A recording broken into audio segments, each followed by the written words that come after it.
In this video, we will be discussing the proof of Baker-Campbell Hausdorff formula. So the formula is regarding the product of exponentials of two operators A and B, and it is given as an expansion in terms of the commutators or the nested commutators of these observables.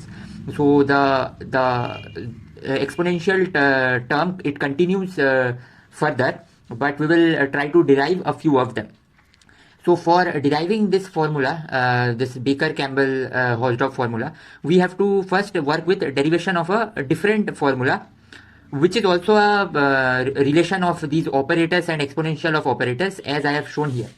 So e power a b e power minus a is b plus commutator of a and b plus 1 over 2 factorial, like this. So basically then the next term will be 1 over 3 factorial. Then you will have 3a together. So there will be 1a, and then this entire thing will come here. So it will become a, and then you have commutator a b like this. Plus you will keep on having higher order terms. The nth order term will be of the form of 1 over n factorial. Here you will have n times the a, and then you will have a b, and the commutators will be placed accordingly. So now let's try to first prove this particular thing. So how do we proceed? The first step is we define a operator valued function. So x is a variable. So the operator valued function is defined as e power xa b e power minus xa.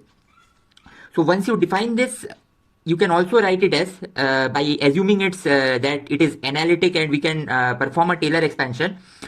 We will write it as 1 over n factorial fn x power n. So basically these fn that we are seeing here, these fn are coefficients, appropriate coefficients that we have to determine. And so the idea is, once this fn is determined, then we can put x equal to 1 to reduce it to this formula. So now let us see. So if x is 0, then we see that this term goes and we get b, and here also we get just the first contribution. So f of 0 is equal to b. This comes from the fact that f of 0 is equal to b. So this is the first point that we must make. Now the next point is we have got one of the term. So for getting rest of the terms, what we do is we differentiate f of x.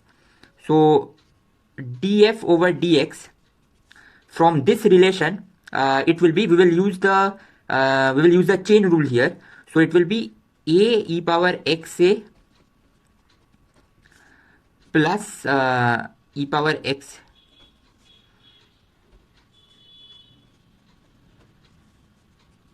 So this is the derivative, and now what we can do is we can write it in a better form by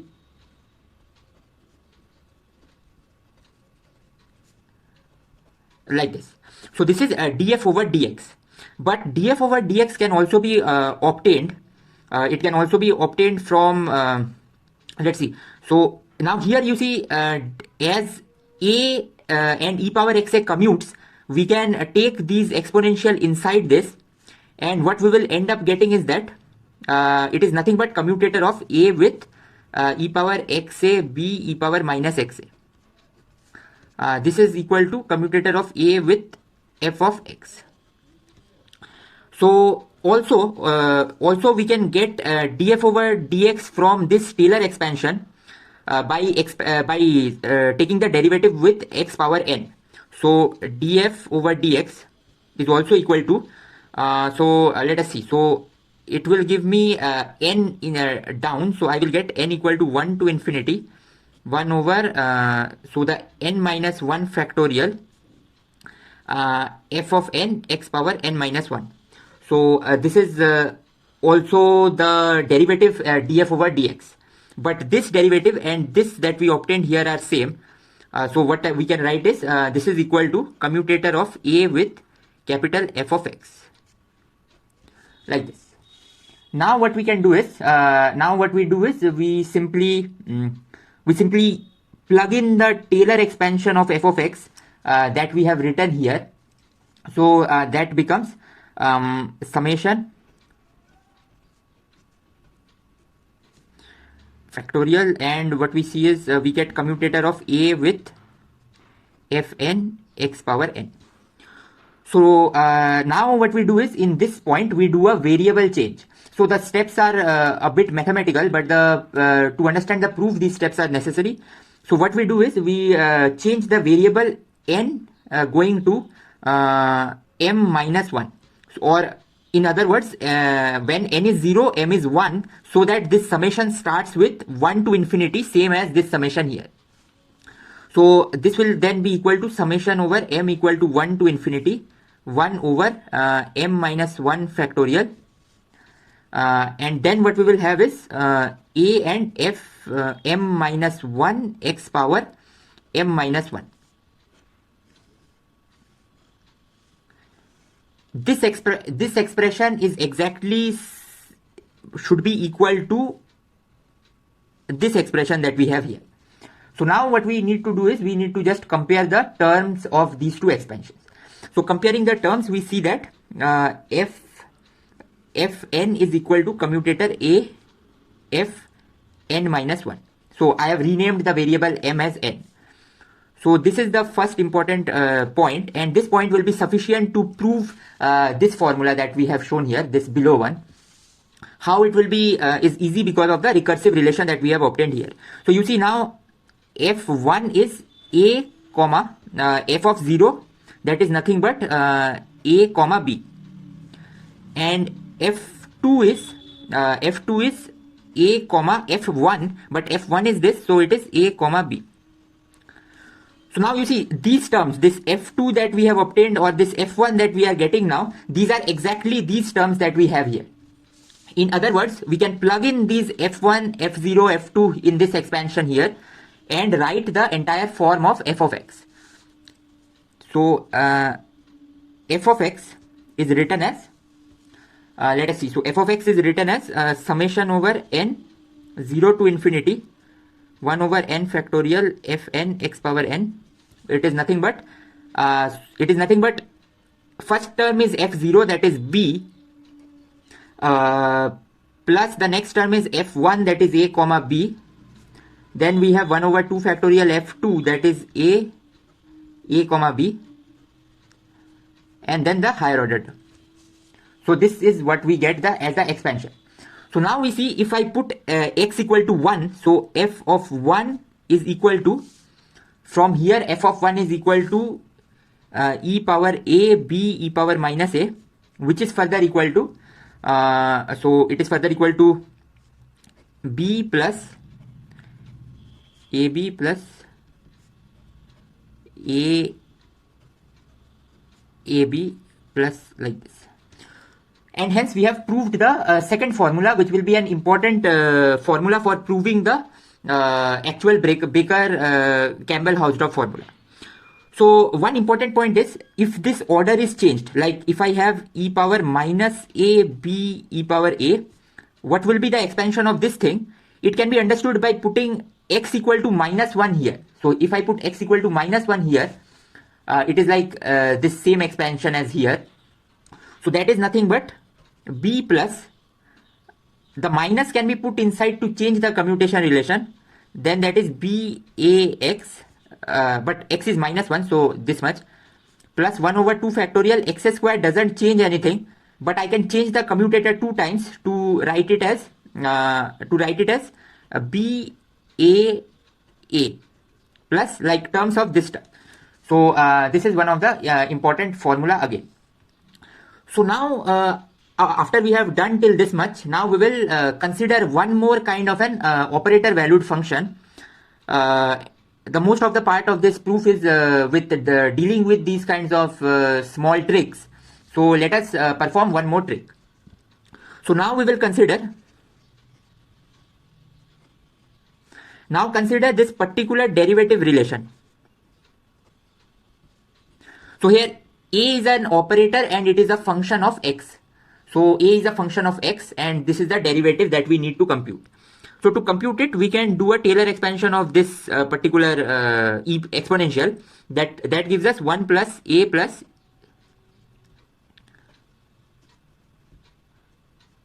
something of this. Now the point is, now we must understand that this particular thing here, the x dependence is implicit. So I have not written a as a function of x, but a is dependent on x. So I can take the derivative, and what it will give me is derivative of a prime plus, now I will use the chain rule here. So that is a prime plus a prime a over 2 factorial, because a and a prime need not necessarily commute. Okay, plus I will have a prime a plus a prime a plus a prime divided by 3 factorial, and further these higher order terms. So you see, whenever in this kind of in this particular expression, this derivative d over dx, what I am guaranteed to have is, I will have at most definitely I will have one a prime. So there will be one a prime, and to the left of this a prime there will be some power of a, let us call it m, and to the right there will be some power of a, let us call it n. And then this entire thing I will have, like for 2 terms there was 2 factorial, so this is m plus n plus 1 terms, so that is m plus n plus 1 factorial. And then there will be all possible combinations, so m will be 0 to infinity, n will be 0 to infinity. So this is nothing but the expression of d dx of e power a as a function of x. So this is an important point. Why this will be is quite easy to see as I have expanded a few terms. You see, in every term there is a single a, and to the left and to the right of the a there are some powers of to the left and right of the a prime there are some powers of a. So this particular formula makes sense. Now what we will do is, we will further try to get one more formula that relates to this derivative in this particular expansion. So the formula that we will be considering will be this particular thing. So it will be integral 0 to 1 dy e power 1 minus y a as a function of x d dx a as a function of x e power y times a as a function of x. So we have to evaluate this particular integral expression. Now how we will proceed to evaluate this is, we will first exponentiate Taylor expand this exponential and this exponential, and then we will see what kind of a term these two gives. So let us see. So simply if I do a Taylor expansion, what I will get is summation over n summation over m integral 0 to 1 dy 1 minus y power n a n over n factorial. Then I have a prime, this a prime here, and then I will have the Taylor expansion of the other part, so that is y power m a power m over m factorial. Okay, now this is nothing but so this expression is simply summation over n summation over m a n a prime a m over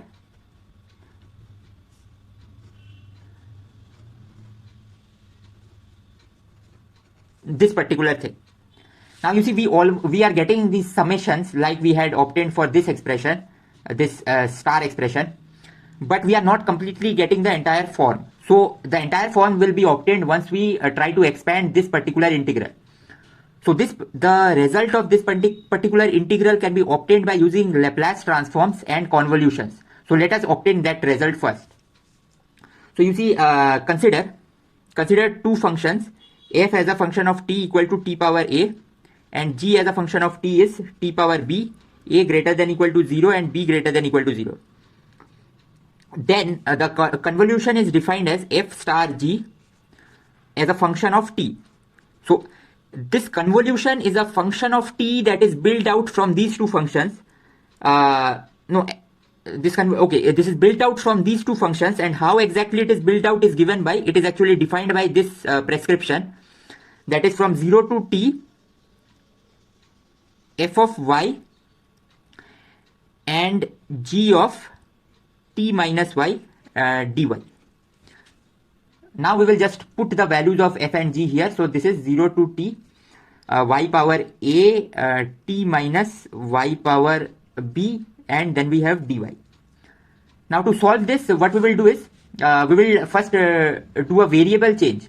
So what we will do is we will do a variable change of z equal to 1 minus y by t, or dz equal to minus dy by t. So once we do this variable change, then this expression becomes, let's see, so the variable change gives us 0 to 1, t power a plus b plus 1, z power b 1 minus z power a dz. So this is obtained by the variable change, and this is still a function of t. But now there is a nice theorem that says that Laplace transform of this convolution is the product of Laplace transform of each of the functions that is taking part in the convolution. So the Laplace transform of this guy is product of these Laplace transform of these two people. So that is nothing but the factorial this function tau function over s power a plus 1 and s power b plus 1. But this is also equal to the Laplace transform of this entire thing, this entire integral that we have here. So the Laplace transform of this guy is, let's see, so if the t power a plus b plus 1 undergoes a Laplace transform, it gives a plus b plus 2 over s power a plus b plus 2. And then I have this integral, which is precisely this integral that I need to evaluate. So let's call it I times I. Now I can compare these two Laplace transform. So this s factors cancel out. Then I will get I, which is the integral, which is this integral. So let's try to write it down. So let us see. So what I am getting is, I am getting this I. Let us try to write this I. So it's becoming a bit, so integral 0 to 1 z power b 1 minus z power a dz. This is the I that I have here. It is nothing but tau power a plus 1, tau power b plus 1 over tau power a plus b plus 2, which is nothing but a factorial b factorial over a plus b plus 1 factorial. So now you see, so this particular integral can be solved in this particular fashion, the answer of the integral. Now you see, here we had the same integral that we had while solving this expression. We can plug in the value of this integral, so n factorial and m factorial that will come from these terms, they will cancel these two terms, and I will in the denominator get a factor of this, and then it will give us this same factor that we have here. So the bottom line of this entire calculation is this particular result that I am going to write it here. So basically the result that we obtain is, let us see, so we have e power minus a d over dx e power a. This expression is equal to integral of 0 to 1 dy e power minus ya dA over dx e power ya.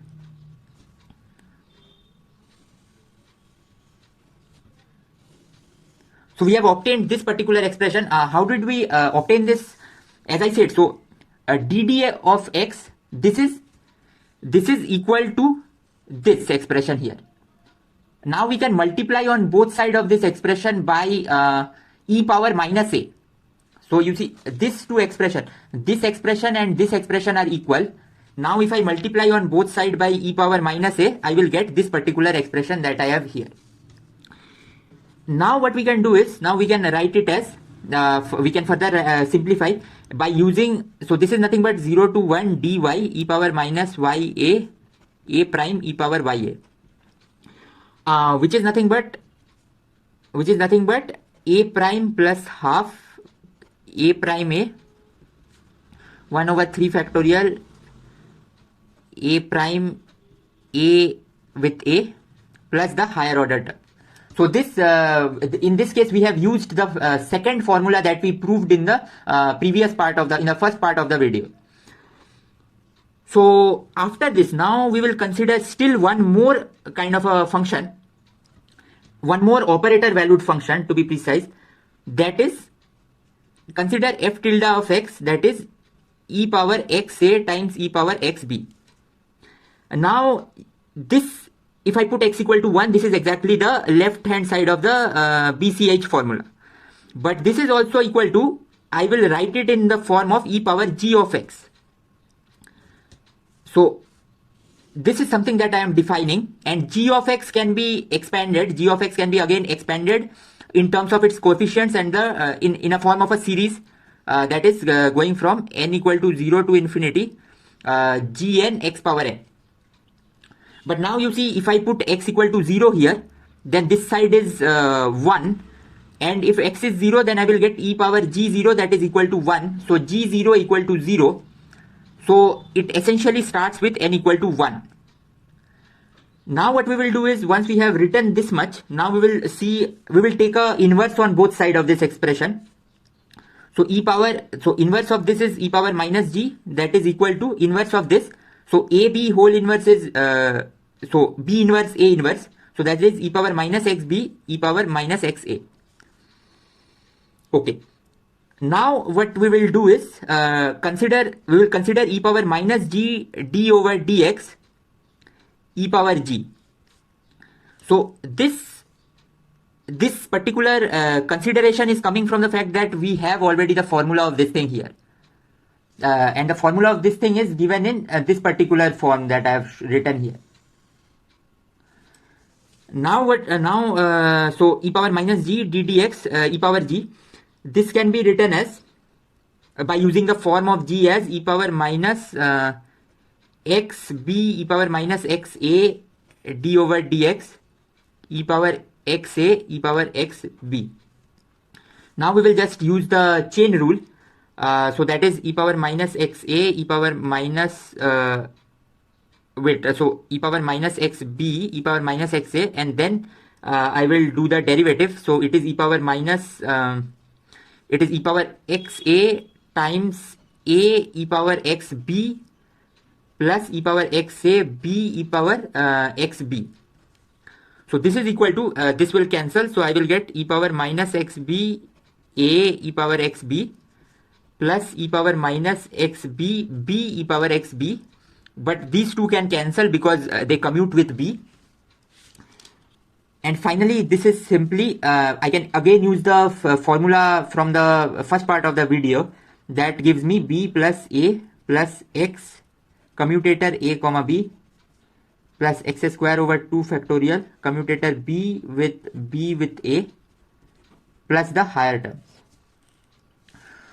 So I have the expression of e power minus g ddx of e power g.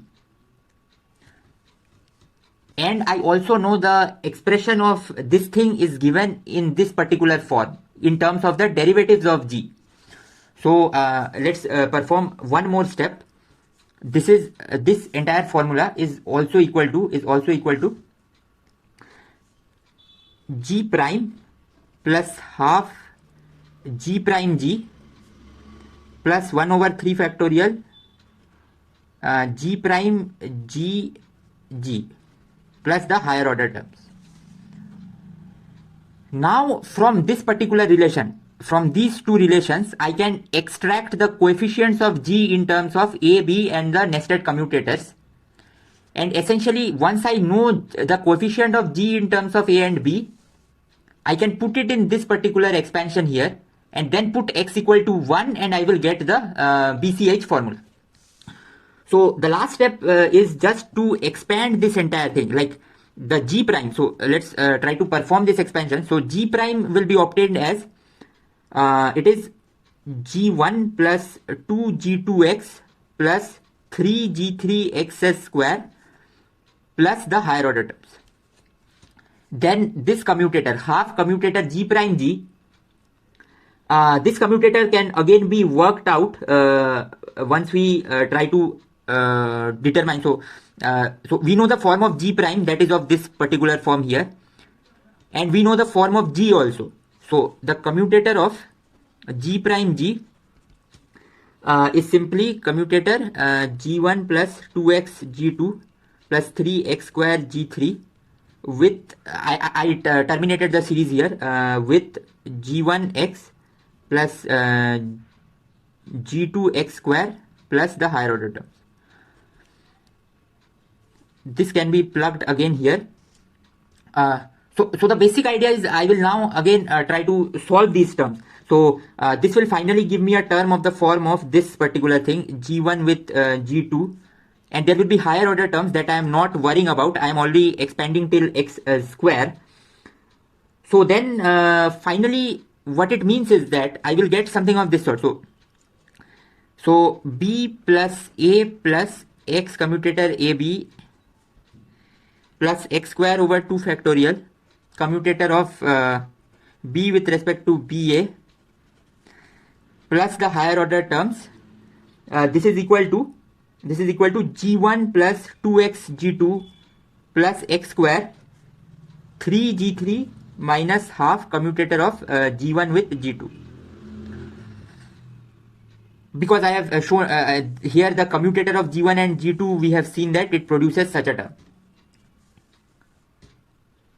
So finally now we can compare that G1 is B plus A. G2 is commutator AB by 2. This and this. And finally, once you have G1, G2, you have G1, G2 commutator, and then you can solve for G3, and G3 comes out to be 1 over 12 commutator A, AB plus commutator B, BA. And so once we plug these three, G1, G2, G3, so we will get e power A, e power B is e power G1 plus G2 plus G3. So this was a very long proof of this BCH formula. So that's all for this video.